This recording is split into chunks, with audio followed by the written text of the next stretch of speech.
lot of people think it's a public lighthouse. I do have a lot of visitors that come by and say, could we take a look? And for the most part, if we're around and we're not busy, we'll let people take a look.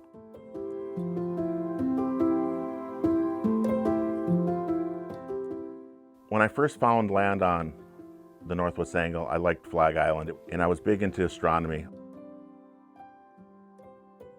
As the different trees would grow, I'd have trouble looking with all the trees in the way at the stars and stuff in the evening. So I thought I was going to build a big tall observatory, and I thought, the neighbors probably won't like my tall observatory, so I thought I'll do something nautical, and created a 4-story lighthouse.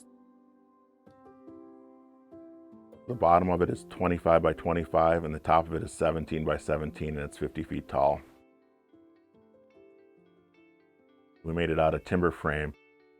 To build out there, you have to haul the material, and you really can't haul 70,000 pounds of timber frame in the summer. It's really hard and it's difficult. So in the winter, we had great ice. So we actually had a semi deliver the wood to the shoreline of Youngs Bay. And the plan was we would hook a cheap semi up in case we had problems on the ice road. We wouldn't have an expensive semi hooked up to the load. Unfortunately, the Texas truck driver who delivered the load said if we wanted the material, he wanted to deliver it because he watched Ice Road Truckers and he thought it would be a great experience for him to drive 6 miles of ice road. So after trying to talk him out of possibly sacrificing his expensive semi, he insisted on delivering the load. So he came out there 12 miles an hour, followed me by snowmobile. We delivered it, everything went fine, and he was just ecstatic to be an ice road trucker. Not only did we have a semi come across, but also we needed a crane.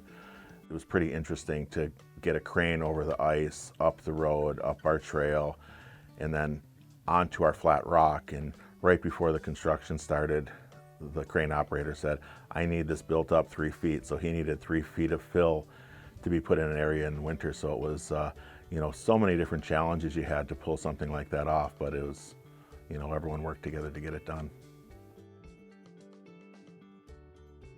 The uniqueness is the timber frames. So each corner is 12 by 12 timbers.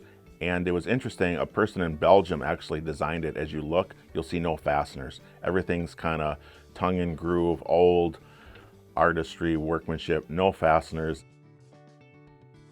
There's 4 stories, and the first story is like the living room. Second story is sleeping room. There's a bathroom, and then since space is at a premium, we have a washer and dryer. That's all the same unit. It washes and dries.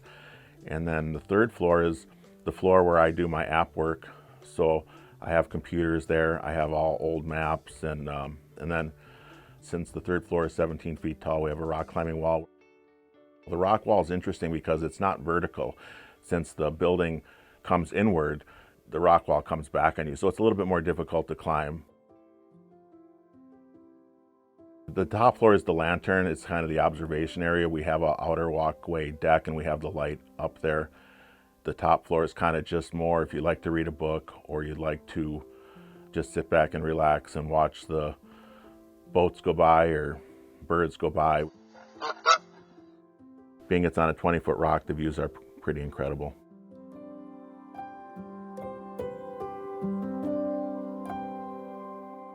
Funded by the Minnesota Arts and Cultural Heritage Fund with money from the vote of the people of Minnesota on November 4th, 2008.